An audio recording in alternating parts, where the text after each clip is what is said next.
Hello world, welcome to WFHR's Rapids Report, proudly brought to you by Crockett Septic for this June 20th, 2025. Have your host, James J. Maloff here, welcoming you on the studio phone line, our good friend, Senator Patrick Testin. Good afternoon, sir. How you doing? I'm doing great, James. Yourself? Doing good. Got a busy weekend ahead, a lot of fun stuff going on. Want to remind everybody to stay hydrated out there. It's going to be extra warm this weekend. Appreciate the time, and hopefully you got a good weekend lined up too, sir. Have a couple of things I want to talk to you about. The Advanced Practice Registered Nurse Modernization Act. Want to talk about the talent recruitment bill as well with you, and touch on the On the Job series. But I'm the kind of person, and I think we've talked about this before. I think you're the same way. I like to rip the Band-Aid off, Pat. I like to just get things out of the way right away. And I want to ask, what do you believe is the possibility of a budget being passed here in Wisconsin?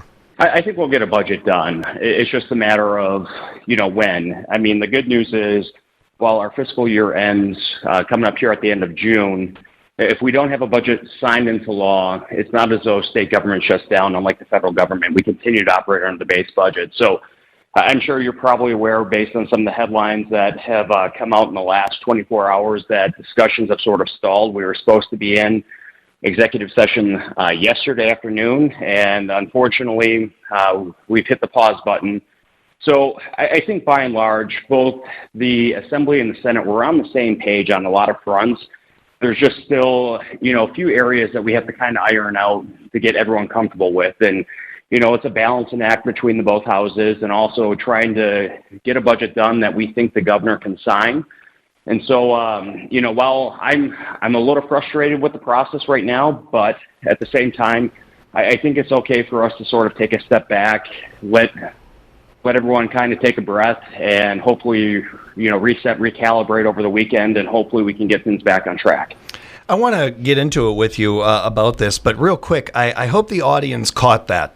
What the senator just did was almost a masterclass in how to address that, how to answer that question without pointing fingers or without pointing blame or some of this stuff that we're so getting too much of in politics. And this state in particular is really tired of. I can't thank you enough for that answer, man. I really do appreciate that about you. And I'll be honest with the audience, I kind of thought that's where he'd go with it.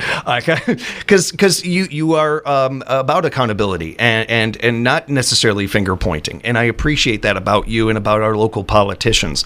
I think that it's noteworthy, so I just wanted to take a second to point that out. I do think that there's a fear there, not only to us as citizens, but I can even hear it in your voice. And fear is not the right word, but just a concern that we do want to get this done. I think that what you said, I see a lot of the same things too. I think a lot of people do when you take a step back, but it's that taking a step back thing that can be really difficult right now. It is. And, yesterday afternoon, I was on the phone pretty much all afternoon talking to various members of the Assembly who serve on the Joint Finance Committee, as well as some of their leadership team, including Assistant Majority Representative Scott Krug. And I get the standpoint. I mean, they're looking out for a lot of their members, and with slimmer majorities, it's tougher. But, we've been in these situations before and in the past. And so, we just have to continue the dialogue and get people to a point where they're comfortable with the overall spend. And in our House, too, we've got some members who are concerned about the overall structural deficit and some other things that, they want to see addressed in this budget. And so, I think we have an opportunity here to sort of, again, like I said, pump the brakes and take a breather. It's always tough, especially given the fact that, in the process that we're in right now, this budget's sort of unique in the sense that, we are trying to condense 2 months of work into 3 weeks, which is really tough. And, everyone is under the gun right now. We're all stressed. We're all pulling our hair out because, for those of us on the Finance Committee, we're reading about, 600 pages of budget papers, every 2 days in preparation for our executive sessions. And so, it's, everyone's feeling it right now. But at the same time, I think we will get a budget done. And we're going to hammer these issues out and the differences that we have between the two houses. And, we'll see where the conversations go or continue to go with the governor. But I'm optimistic that we will get a budget done. And it's going to be a budget that I think, by and large, we can be proud of, that is going to prioritize the needs of the state, whether it's talking about issues like tax cuts, making investments into K-12 education, our universities, our technical colleges, and also our infrastructure. And so, this is the process, and this is what I signed up for, which, I've often joked I'm a prisoner of Madison. I've been down here since Sunday, working with my colleagues and my staff and our friends over at the Nonpartisan Fiscal Bureau to kind of hammer things out, and that's going to be the process that continues moving forward. And, I'm going to continue to roll up my sleeves until we have a final document that's ready to be voted on out of both houses and sent to the governor. Recently, or this past week, I should say, you had your bipartisan Advanced Practice Registered Nurse Modernization Act pass. Can you tell us about that? I'm really excited about this. This is legislation that I've been very passionate about ever since I first came into the legislature. And this is a bill that has been introduced in some form or fashion for the last 13 and a half years. And I had the opportunity to author this bill the previous 2 legislative sessions. And it was the first time that this bill had ever advanced out of committee, had ever been voted on out of the floor of both houses. It got to the governor's desk the last 2 sessions and unfortunately got vetoed. But, the good news is I'm not here to litigate past battles and, arguments. When this session kicked off and I got approached again to be the author of this bill, I said, absolutely, I want to get this done.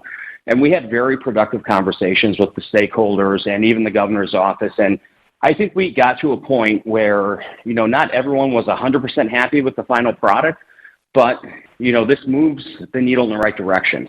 So our advanced practice nurses, they play a critical role in delivering health care, especially in our underserved areas. I think of our nurse anesthetists who serve as in critical access hospitals and provide anesthesiology for patients where oftentimes you don't have an anesthesiologist on call. And so this is a step in the right direction. We are going to join 28 other states who have already enacted this legislation in some form or fashion. And these states range from very blue states to very red states and purple states like Wisconsin. And so I'm really excited about this. It's been a long time coming. It passed unanimously out of the Senate Health Committee, the Assembly Health Committee, and just this week passed unanimously out of both houses. And I am really looking forward to joining the governor when he signs this bill into law, because this is going to be a step in the right direction to empower our advanced practice nurses to do the job that they were trained to do, which is to take care of patients. One of the other parts of this that I saw that could be an added bonus along with this is the opportunity for jobs in the area, in the state, and bringing people in with that, and kind of leads me into the talent recruitment bill. Can we talk about that a little bit? Yeah, this is a legislation that's called Make My Move. And so I don't think it's any secret. I've talked about this numerous times when you've interviewed me in the past, that we do have demographic challenges here in the state. Our population is not getting any younger, and we are in direct competition with 49 other states. And so if we can have tools available for communities like Wisconsin Rapids or anywhere in the state to go out and potentially receive grant dollars if this legislation becomes law, communities could apply for upwards of $50,000 to go out and attract talent and professionals to move into their communities. And I've often said one of the biggest challenges that we have here in the state of Wisconsin is that we're too humble. And, we have to be able to sell ourselves and go out there and promote what we have to offer. We have low cost of living. We have great work-life balance here in the state. Recreation opportunities are abound. We can't do much about our winters, but all that aside, yeah.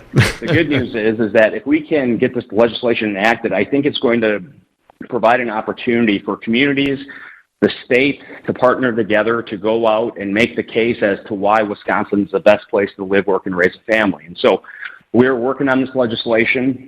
We've got a few hurdles that we have to overcome, try and get some of our colleagues to get more buy-in and support the bill. But we're going to continue to move the needle on this and try and continue to build support. It does have bipartisan support, because I think by and large, Republicans and Democrats, while we may not always agree on things, I think we can all agree that we want to do everything that we can to best position Wisconsin and our communities all across the state to be welcoming and lay down the welcome mat for individuals that come in from places like Minnesota, Illinois, and elsewhere across the country. We're speaking with Senator Patrick Testin, and you recently began circulating for the co-sponsorship of a bill that aims to reauthorize, reform, and improve the Knowles-Nelson Stewardship Program. For those that don't know what that program is, can you tell us a little about that and why you've been circulating this, why you've been going to your colleagues about this one? So the Knowles-Nelson Stewardship Program, it's been widely popular. It was implemented back in 1989. And basically, it's a program that's administered through the Department of Natural Resources for organizations and communities to purchase land for stewardship and conservation. And this is a great program. A lot of our sportsman groups are huge fans of this. Now, what happened, there was a court case last summer that basically kind of upended the program and put it on its deathbed, where how this has operated in the past is that we would enumerate a pot of money in the Joint Finance Committee supplemental account. And as projects were going through the process, the Department of Natural Resources would come before the Joint Finance Committee, and we would have what was called a passive review. Now, the Supreme Court case ended that. And the challenge there is that by and large, there's a number of my colleagues, and I would throw myself in this boat as well, that aren't going to feel comfortable just allocating a pot of money for the DNR to basically do what they want carte blanche. There needs to be some oversight. There needs to be some checks and balances. So I, along with State Representative Tony Kurtz, we came together, we put our heads together and said, you know what, we don't want to see this program go away. We want to do what we can to try and find a way to move forward with this program, still have some parameters put in place, make some changes, some reforms, because, again, this is a widely popular program. And so we've introduced the bill. It's going through the process right now. It was heard in the Assembly Sport and Heritage Committee just a week and a half ago. We're still waiting for a public hearing here in the Senate. And while it's probably not going to be enumerated into the state budget, well, maybe it will, given the fact that we're taking a little bit of a pause right now. But regardless, we're still going to pursue every avenue that we can to get this bill done. And I think by and large, many of the conversations I've had, even with some of my Democratic colleagues, they've come up to me and expressed, thank you for doing this. We don't want to see this program go away. We understand the implications of what that court case did to the Knowles-Nelson Stewardship Program, and we want to do what we can to help you. And so I think, everyone's sort of on the same page here. We've got some things that we have to work out.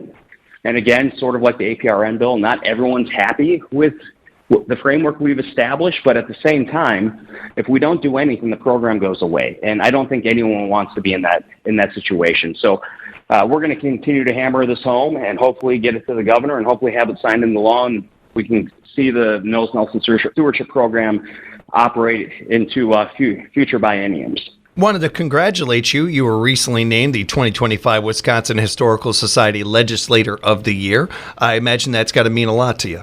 Yeah, it's great. I mean, right now, the new historical museum is being built as we speak, just off the Capitol Square. And what's so great about this organization, they've done a phenomenal job. And, to share the history of the state and preserve all the artifacts, I mean, it truly is remarkable. And I can't wait to see this project get finished. In fact, when we took up the Historical Society on the Joint Finance Committee, we gave them basically everything they asked for, because I think we all recognize that we've approved this project in the past. We want to see it come to fruition, and I'm hoping here in the next year, I look forward to being at the ribbon cutting and walking through and seeing all the new exhibits and probably going to learn a thing or two about our state that I didn't know previously. And so I can't wait. I'm looking forward to it. And, when it's finally ready and open, I hope when folks come down to Madison, they take some time to check out the new museum and learn some things about our state that you probably didn't know before you walked in.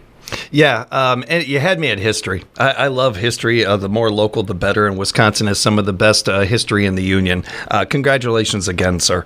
Before we let you go, did want to check in on the On the Job series. How is that going along? Well, I was supposed to have one today. I was supposed to be working up at the Central Wisconsin Airport. Given the dynamics that we're in the middle of state budget, we're going to postpone that until July. Hopefully, fingers crossed, we'll be done by then.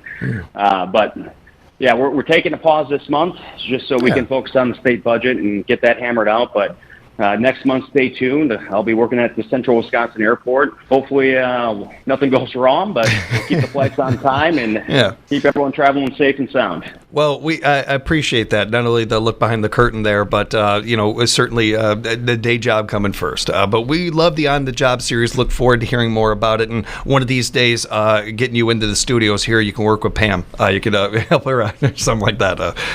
Thanks so much thanks for joining us, sir.